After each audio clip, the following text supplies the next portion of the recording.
I've been in music for 10 years, and I've gone from probably the worst player in my entire middle school to all-state band in high school.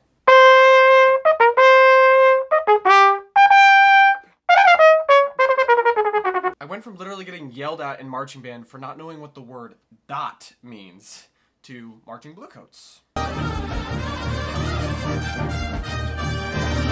I went from probably the worst flugelhorn player on earth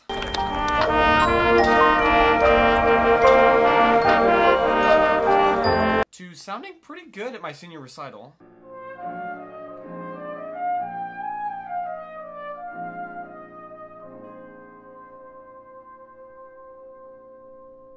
And also soloing with my college marching band.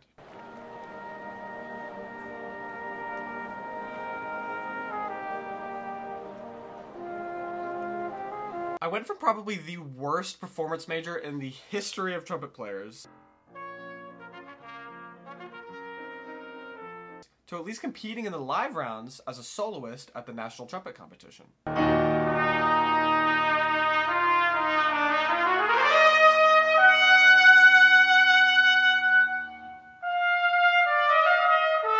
I also went from not being able to play a normal high C my junior year of college to now the occasional not so good quiet double C, and pretty consistent up to like double A. Honestly, I wish I could be like bragging right now, but I'm just trying to tell you how many decent highs and extreme lows I've had as a trumpet player. And so I'm going to compress 10 years of brutal trumpet lessons into this one video. Brutal trumpet lesson number 1. Nobody cares if you don't sound good. When I was a sophomore in high school, I'm pretty sure my ego peaked. I genuinely thought I was that guy. This is kind of a common experience, but for some reason I had like ridiculous high range, and I practiced a lot so I could pretty much play whatever was thrown at me. But at the time I couldn't crack the top 3 or 4 in my all-district band, and obviously I was confused because I was so great. But it wasn't until the start of my junior year when I started getting lessons from my still mentor to this day. It wasn't until then when I found out the hard way by him telling me to my face that my sound sucked. He was somebody who I already respected because I thought he was really good, so I trusted him. But honestly, I was actually confused. Like, it sounds ridiculous, but I was genuinely confused as to what he was talking about. But that was when I learned that there's levels to this trumpet playing thing. It's not just about how many correct notes you can play in a row or how high you can play. It's not about any of that. It's about how you sound and what you're able to say musically. So how do we sound better? Well, it seems like something that's really hard to answer, but it's relatively basic if you make it as simple as it can be. To me, there's 2 main elements that are really important. One, are your lips vibrating the way they naturally want to? Because your lips vibrating is really the most fundamental thing that's actually creating the sound. And so part of that might come down to, like, are your lips actually in the cup when you're about to play? Is your face relaxed before you play? Or are you like making this artificial thing? You got like your top lip sticking out? Don't do that. And the second thing is actually what you're doing with your body, believe it or not. Because I can do the same thing with my mouth in 2 scenarios, but if I'm not almost singing with my chest voice and letting my body vibrate, I'm going to be missing this core to my sound that you can feel in the room that you can't get if you're not letting your body vibrate. Which sounds really weird, but it's possible. And so put really simply, your sound just comes down to how purely everything is vibrating, especially your lips, and that is going to take some finesse. And later in this video, we're going to talk about how we can apply that sound to everything we play.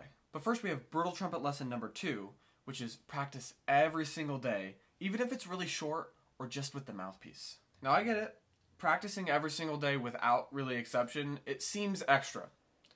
But if you want to be extraordinary, you have to do things that non-extraordinary people will see as extra. I am not saying that you need to practice for 4 hours when you're on vacation. I don't do that. You don't need to do that. If I'm on vacation, hopefully I can bring my instrument.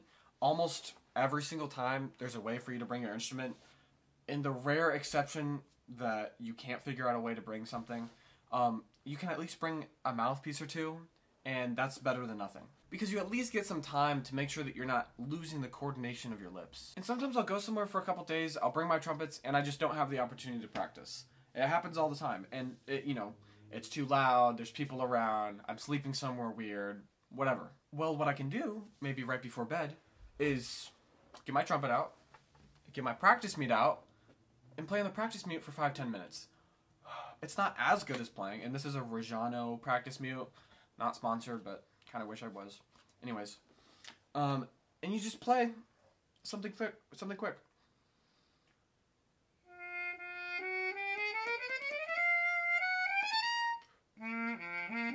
You just get around the horn. You don't have to do much, but you're gonna like come back afterward and not have lost as much. Not that you lose so much. I'm not saying it's the end of the world if you don't play for a few days, but you do lose some of your coordination and you have to like rebuild things. Just a few minutes, you really don't lose anything. We'll get more into how important maintenance is later, but first we have brutal trumpet lesson number 3, which is you should have better range than you will ever need. I cannot tell you the amount of times I've embarrassed myself not being able to play a high D, a high C sharp, a high C in the moment, because those are the highest notes I play every day.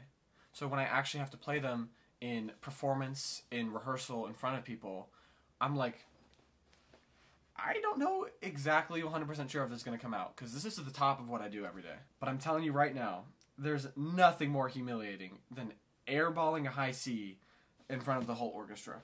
And so now to prevent this from ever happening again, when I pick up my trumpet, my first notes, it's usually something like this, just to, so that mental block never even happens.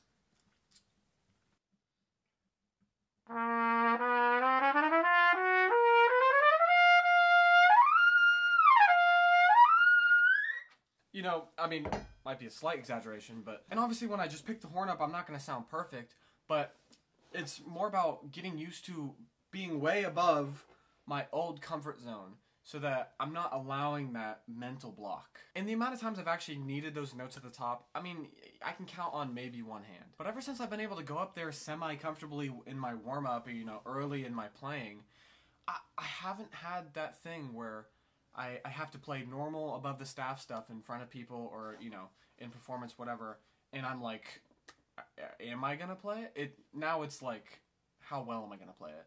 Brutal trumpet lesson number 4. It's not a question of if you need to practice something really slow or at tempo.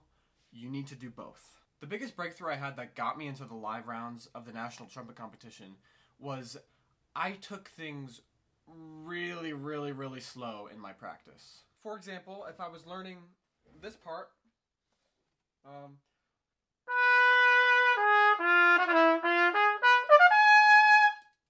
not my proudest playing, I would really take it most of the time more like this when I'm actually practicing that part.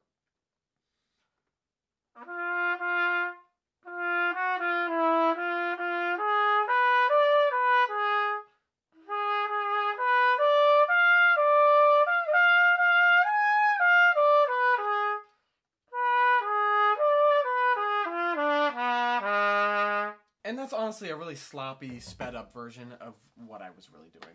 But that's the general idea of what I would do learning a specific spot. I would take it really slow to the point where, I mean, you can sing it. La da da da da da da da da da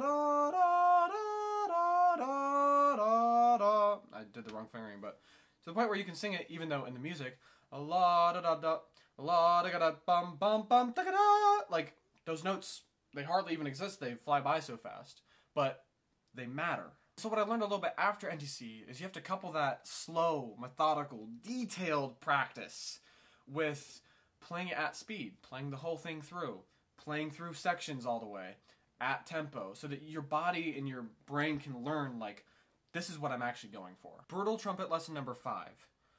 Don't rely on somebody else's routine. I have tried so many people's warm-up routines, practice routines, you name it routines. I've tried them. I have seen so many people struggling who also try other people's warm-up routines, practice routines, and I swear I can count on like half of a hand the amount of times I've seen those people have the same results as the person who made that routine. It is so easy to hear somebody way better than you and think, all I have to do is do exactly what they do. For some domains in this world, that's correct. You just do what that person does. Like, it's pretty obvious. I swear for music, it just doesn't work that way. You copying every action that they do will unfortunately not make you them. In some cases, you should be copying people better than you. Like, I'm not denying that at all, especially if you don't have an idea of what you need to do. Absolutely. But really, you should be copying their approach to practicing, their approach to the music, their musicality, their sound. You have to understand that they developed their routine based on their life, their music experiences, their trumpet experiences. It works for them based on their genetics, based on their current skill level, what they've been through, how much they've practiced, who they've played with. It's like me playing the same exercises that Wayne Bergeron plays. I physically will not turn into Wayne Bergeron, because it's not the exercises that matter. It's what he's thinking when he's playing the exercises. That's why he improves. It's the brain, it's the lips, it's the things that you can't put on a paper. I'm not saying to never try what other people do. You absolutely should try what other people do, especially if you don't know what to do. You get ideas from other people. But I'm saying, don't rely on one person's practice routine or warm-up routine because you heard them and you determined they're the best player to you in the world, and so you should copy exactly what they do. If you try their thing and you're like, this is kind of just miserable and I don't want to do this anymore, don't do it. If you try their routine and a month in you've gotten worse, stop. You don't have to do it. Like, I wish it worked in that way where you just doing what they do, bam, same results. But it just doesn't, because you're not in their head. You don't have their body. So really what you could do is try a ton of things, make your own things, challenge your brain, and see what sticks for you. And maybe you'll realize you don't need a strict routine to get better. You can be fluid, you can be flexible. Brutal trumpet lesson number 6. Your fundamentals on the instrument are oftentimes more important than your preparation. When I was judging in the area for All County Band, I noticed a trend in the comments that I was giving. Yes, for some people, there was an impressive lack of overall preparation. But for the people who care, the preparation was there. You know, like, the time was put in. They learned the accidentals and the prepared piece. They knew their scales. But what I kept noticing in those people was a lack of fundamental security, a lack of tone consistency, a lack of confidence and fluency on the instrument. And so I started thinking of my own experiences with auditions and performances. And I was like, a lot of my best performances, not all of them, certainly not all of them, a lot of my best performances weren't necessarily the ones that I was the most prepared for. Those moments were normally just during an era of my trumpet playing and musicality where I was comfortable, I felt good, and I felt fluent. We'll get a little more into preparation later in this video, but a lot of the time what's important is how confident you are when you pick up your instrument. Or even how comfortable you are reading music. Like, that's a fundamental. You can practice your sight reading. That's a real thing. But really what I'm trying to get through to you is to spend more of your practice time, especially toward the beginning, just connecting with the instrument, connecting with a better sound. And I know that sounds vague, but you can do it. Like, we can all choose to sound better. We have good ears. Like, you've heard enough music in your life to know what sounds good. And you're smart enough to be able to make small changes in your mouth, hopefully nothing too crazy, to, like, adjust your sound and find what is the most pleasant to your ears. And I think spending more deliberate time to do that without the music in front of you, that will translate in auditions, in performances, to seeming more prepared. Brutal trumpet lesson number 7.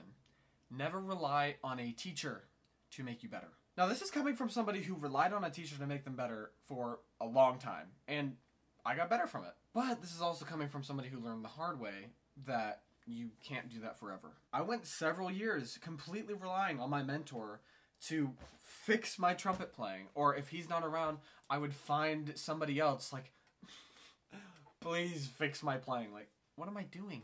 And the people who I got to help me, they were way better than me. I wasn't finding Joe Schmo on the road help me with my trumpet playing. I was finding actual professional players. But the thing I was missing is I was looking for them to physically fix my playing. That's not possible. They don't have an x-ray next to my mouth and looking into every detail I'm doing. And even if they did have that, it wouldn't help them fix my playing. It wasn't until I took responsibility for my own playing that I actually started to get better again. What a surprise! And I think having a teacher is actually essential to getting better. But the real purpose of a teacher isn't to teach you everything you're ever going to know.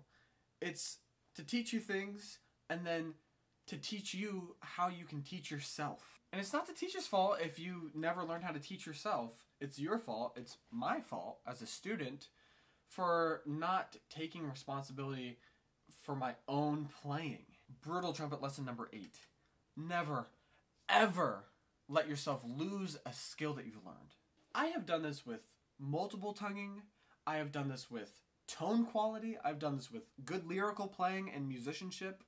I've done this with high range. I've done this with low range. I've done this with lip trills.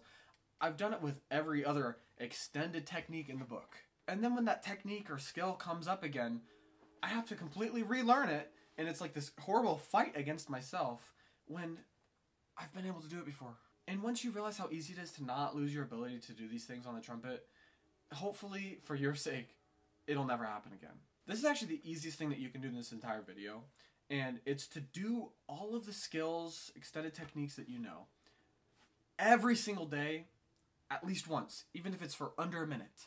If you try this with something you can genuinely do on the instrument right now, and you do it at least once a day for the next month or 2 months, and you lose your ability to do it completely, you can come back to this video, dislike it, and unsubscribe. It is so much harder to gain an ability to do something on this stupid instrument than it is to maintain that ability.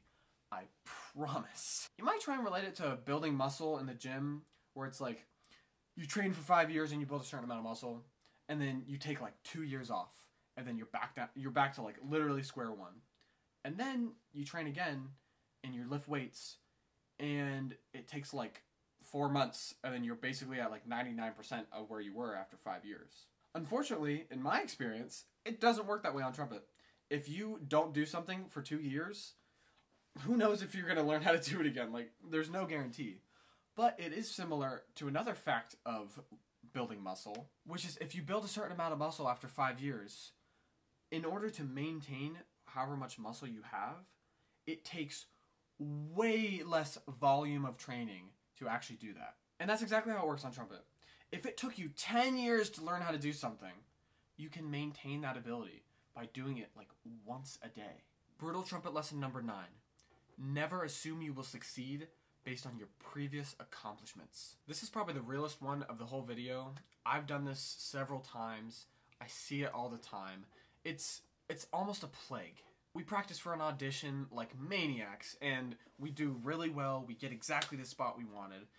And then the next season, the next semester, the next year, we come back, we're like, I'm that guy. I'm gonna get that spot, whatever. But we actually do the audition, or whatever it is, and we severely underperform compared to last time. So that status got to your head, and so you just didn't prepare as much. If you're anything like me, when this happens, it's almost like shocking to your system, because you're like, well, I was the guy last time. How is it possible that I'm not the guy this time? Well, the issue is that you took on the identity of being the guy. So now you're like, well, I'm him, so I don't have to do what everyone else does. I don't have to do what I did last time. I'm already there. Why would I have to work as hard if I already arrived at the destination? But the unfortunate truth is that there is no destination. It's, okay, I got that. What's next? What's next? What's next? Brutal trumpet lesson number 10. The only way you ever lose is if you give up. Yeah, this one's pretty cheesy, but it's extremely real. If you want something, do not let other people tell you what is and isn't possible. Yes, some people are more talented than you. Many people are far more talented than me. But all that really means is it's going to take you a bit longer than it took them to get to where you're going. But a lot of the time, you're like one breakthrough away from skyrocketing your skill level out of nowhere. Maybe a couple of you followed me on TikTok like 4 years ago when I started. Anyone who's seen that would know I was terrible in front of the camera, and I was really terrible at making those short form videos. Similar to how I'm terrible at long form videos now, and how I used to be terrible at trumpet. I certainly had people then, and I have people now pretty much telling me, trumpet, making videos, that can't be your thing. And to an extent they're kind of right, because if you look at the percentage of people who are successful playing the trumpet or making videos, yes, the odds are stacked against me, and not being uber talented only makes things harder. But the only way I really lose is if I stop making videos, or if I stop playing trumpet. If this video helped you at all, you're the type of person who I'm making this content for. Oh my gosh. So either leave a comment or share it with another trumpet player so I know that this is the type of stuff you want to see.